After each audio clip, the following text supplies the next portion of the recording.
सम्मानीय साथियों, पिछले कई वर्षों से हम लोग देखते हुए आ रहे हैं भारतीय जनता पार्टी की जो एनडीए की सरकार है।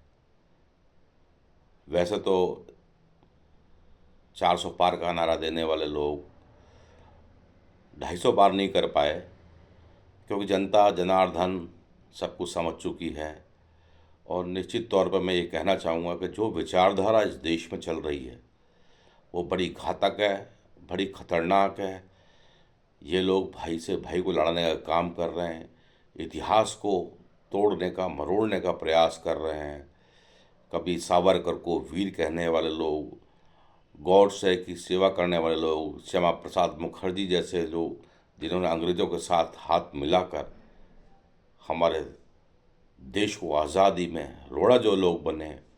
मुझे इस वक्त वो वाक़या याद आ रहा है कि नाथूराम गोडसे, जिसने महात्मा गांधी की हत्या की, जिस गांधी ने बिना खड़क बिना ढाल के आज़ादी दिलाई, जिसने शांति एवं अहिंसा का पुजारी रहे, जिसको पूरा विश्व शांति दूत के नाम से जानता है, जो महात्मा जी के जन्मदिन को वर्ल्ड पीस डे के रूप में मनाया जाता है, ऐसे व्यक्ति जिसको अंग्रेज़ नहीं मार पाए, जो हमारे एक देशद्रोही, एक गद्दार ने एक बूढ़े बुजुर्ग पर गोली चलाकर हत्या कर दी। ये गोली चलती जनरल डायर पे चलती, अंग्रेज़ों के बड़े बड़े जो हुकूमत चलाने वाले लोगों के पर चलती, तो हमें गर्व होता।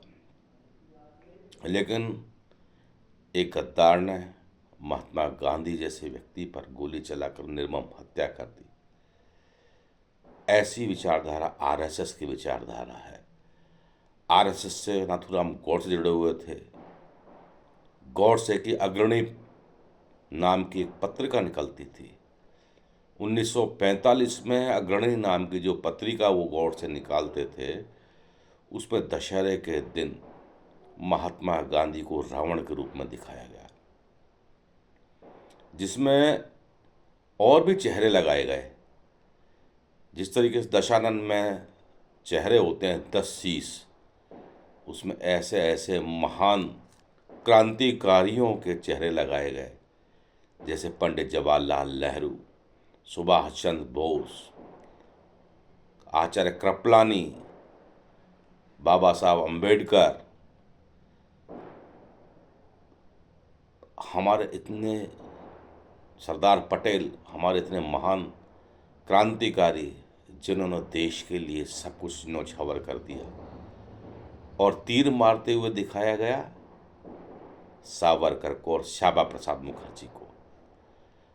तो आप समझ लीजिए कि ये तीर चलता अंग्रेज़ों ने, जिन्होंने कहर बरपा रखा था हमारे हिंदुस्तानियों पर, जिन्होंने माता बहनों के सिंदूर उजाड़ दिए थे, जिसने माँ की कोख को छलनी कर दिया गया था।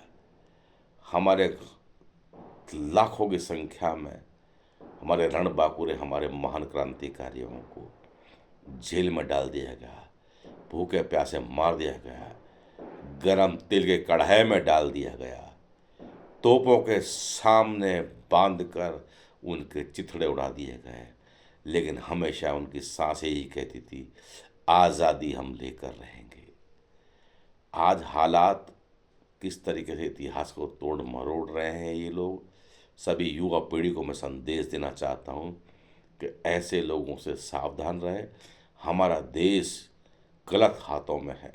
हम चाहते हैं इस देश में शांति, प्रेम, अहिंसा, भाईचारा बना रहे, और जिस घर में शांति एवं अहिंसा की बात होती है वो घर तरक्की करता है। इसलिए मेरे युवा पीढ़ियों को मैं संदेश देना चाहता हूँ कि पुराने जितने भी हमारे अंग्रेज़ों के ज़माने के जो हमारे साथी रहे, जो क्रांतिकारी रहे, जो आज़ादी के महानायक रहे, उनके बारे में ज़रूर देखें। क्योंकि हमारा युवा सोशल मीडिया पर बहुत ज़्यादा काम कर रहा है। मेरा आपसे युवा साथियों से निवेदन है, सोशल मीडिया के साथियों से निवेदन है कि ज़्यादा से ज़्यादा हमें उस ज़माने में किस तरीके से अंग्रेज़ों ने शासन किया और किस तरह से हमारे बहादुर भारतीयों ने उनका सामना किया, उसको जानें और पढ़ें और ऐसी सांप्रदायिक ताकतों को सोशल मीडिया के माध्यम से जवाब दें। जय हिंद, जय भारत। आपका हिमांशु शर्मा।